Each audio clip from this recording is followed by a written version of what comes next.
విపక్ష నేతలు అజ్ఞానులు. ఆ మాట అంటే ఓ నేతను ఉద్దేశించిందే అని అంటారు. అయితే గేమర్స్తో ప్రధాని మాట్లాడాడు. ఇక కాంగ్రెస్ పార్టీకి భజన చేస్తున్న ఎంఐఎం, బీజేపీ ప్రజాదరణ చూసి ఓవైసీకి భయం వేస్తుందంట, అందుకే హస్తంతో దోస్తీ అని చెప్పేసి కిషన్ రెడ్డి అంటా ఉన్నాడు. ఇవాళ బీజేపీ మేనిఫెస్టో విడుదల చేస్తూ ఉన్నారు.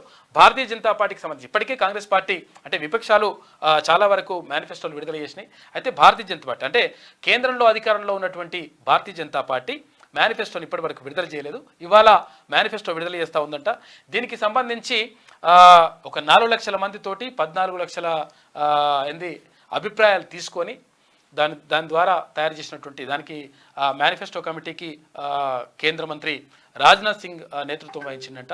దానికి సంబంధించి ఇవాళ manifesto Bharatiya Janata party manifesto విడుదలవుతుంది ఇవాళ.